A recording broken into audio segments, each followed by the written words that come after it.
And then they have Russia, the largest producer of agricultural produce and a significant producer of energy. How do you think the US will fare in this competition? It's a silly question, but I gotta ask. I mean, it's a quite stunning thing, you know.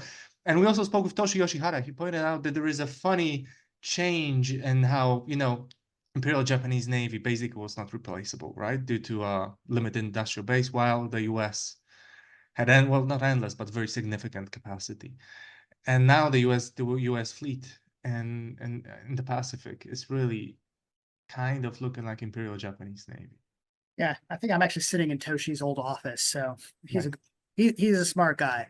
That is a critical question that requires a much longer answer than I have time for right at this moment.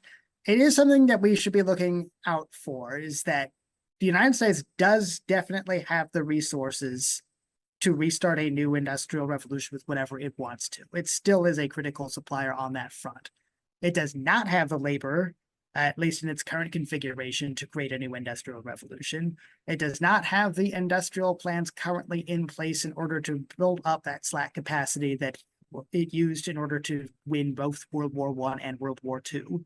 It is still something that I'm quite confused as to why in the 1950s we decided to abandon. Soviets decided to keep it up for another couple of decades before they were forced to abandon because it didn't work. But it's definitely a factor that if World War III is ultimately going to be won by who can make the most bombs, the United States is going to be coming into it with a major disadvantage. We're going to make the best bombs, and we've got the capacity to keep making the best bombs ad infinitum.